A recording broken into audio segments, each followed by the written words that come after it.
Halo teman-teman semua, kembali lagi ke Alternativa Project. Di video kali ini kita akan bahas materi lanjutan dari silogisme kemarin, yaitu tentang negasi. Yuk langsung aja kita masuk ke pembahasannya. Sebelum kita masuk ke soalnya nih, kita harus lihat dulu ya teman-teman, kira-kira dalam ingkaran atau negasi itu ada apa sih? Tapi sebelum itu kita penting banget teman-teman untuk mengetahui makna dari ingkaran. Nah, ingkaran sendiri itu adanya kebalikan. Jadi kalau misalnya di soalnya ini ada kata tidak, berarti nanti ketika dinegasikan, kata tidak itu menghilang.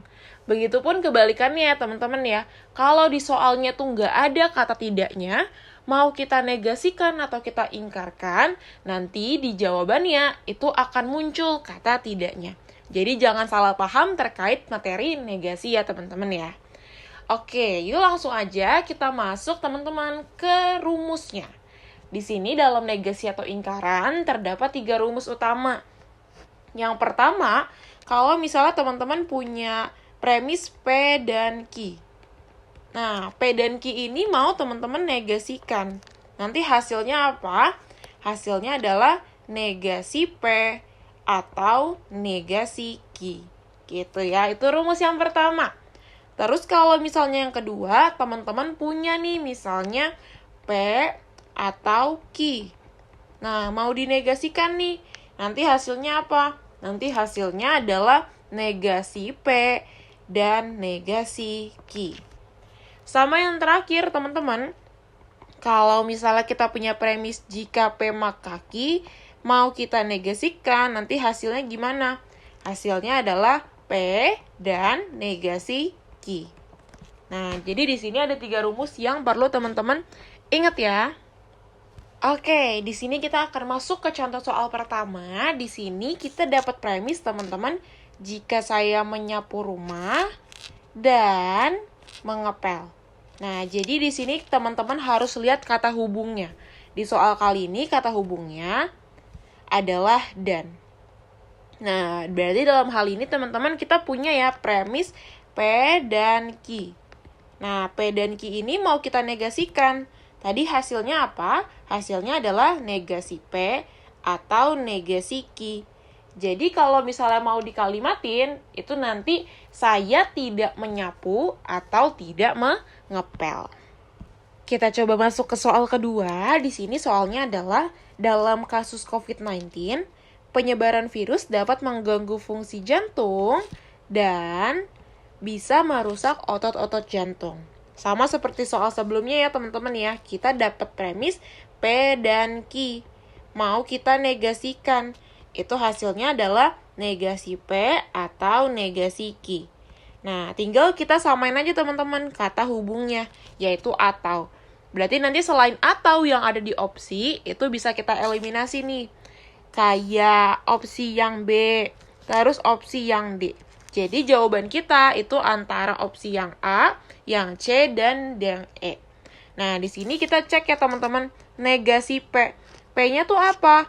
P-nya tuh penyebaran virus dapat mengganggu fungsi jantung. Berarti dalam hal ini teman-teman, kalau misalnya dinegasikan, kita tinggal tambahin kata tidaknya aja. Sama seperti yang selanjutnya ya. Dan kita ganti dengan atau. Bisa merusak otot-otot jantung, kita ganti dengan tidak bisa merusak otot-otot jantung. Jadi kalau misalnya kita cek ke opsi, jawaban yang tepat itu adanya di opsi yang E. Oke, kita coba lagi ke soal ketiga. Keikutsertaan Indonesia dalam Perjanjian Dagang Regional Komprehensif Organik, Partnership atau RCEP, dinilai pengusaha bisa membuat ekspor lebih berat dan banjirnya barang impor ke tanah air. Sama seperti sebelumnya, kita dapat premis P dan Q. Mau kita negasikan, tadi hasilnya apa? Hasilnya adalah negasi P atau negasi Q. Sama seperti sebelumnya juga, kita eliminasi teman-teman biar lebih mudah untuk ketemu jawabannya. Berarti opsi yang A bisa kita eliminasi, opsi yang E juga bisa kita eliminasi. Jadi jawaban kita tinggal B, C, D. Tinggal kita sesuaiin aja teman-teman dengan rumusnya. Di sini negasi P. Berarti ekspor tidak lebih berat, ya kan? Dan kita ganti dengan atau. Terus banjirnya barang impor ke tanah air, kita ganti dengan tidak banjirnya barang impor ke tanah air.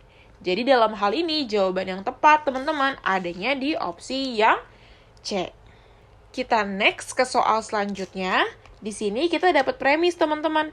Sebab kenaikan cukai ini menurutnya bakal berimbas pada kenaikan harga barang atau menurunnya penjualan.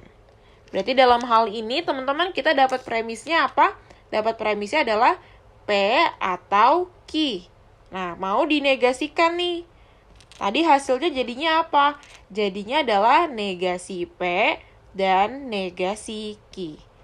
Berarti dalam hal ini teman-teman kita eliminasi opsinya sesuai dengan yang ada di soal. Misalnya yang A ini atau berarti salah. Yang B pakai jika maka juga salah. Yang D pakai jika maka juga salah. Yang E itu pakai jika maka juga salah. Jadi dalam soal kali ini cuma ada satu nih yang pakai dan.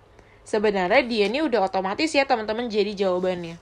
Cuman kita coba cek dulu ya apakah dia ini sesuai dengan rumus negasi tersebut.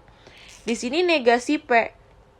Berarti kenaikan cukai ini menurutnya tidak bakal berimbas pada tidak naiknya harga barang. Di sini di opsi yang C ada kata tidaknya. Berarti sampai sini tepat. Kita cek belakangnya, menurunnya penjualan itu kalau misalnya kita negasikan, jadi tidak menurunnya penjualan. Jadi dalam hal ini opsi yang C itu tepat ya teman-teman jawabannya. Oke, kita akan masuk ke soal terakhir. Di sini Ketua Advokasi Yayasan Lembaga Bantuan Hukum Indonesia atau YLBHI, Muhammad Isnur mengatakan, tidak bisa sekadar berasumsi dalam istilah hukum, yaitu Genstraf Sonderschuf. Atau, nah ini teman-teman yang jadi pertanyaan kita ya. Tiada mungkin orang dipidana jika tidak ada kesalahan. Di sini penting banget untuk kita bisa menganalisis yang mana yang P-nya dan yang mana yang Q-nya. P-nya itu ditandain dengan kata apa? Ditandain dengan kata jika. Nah, jadi kalimat setelah jika itu dia akan menjadi premis P-nya. Sedangkan belakangnya itu dia akan jadi Q-nya, teman-teman di sini. Nah, jadi kita kan dapetnya premis jika P maka Q ya, teman-teman ya. Ini mau kita negasikan. Hasilnya tuh apa sih? Hasilnya itu adalah P dan negasi Q. Nah, kata hubungnya adalah dan.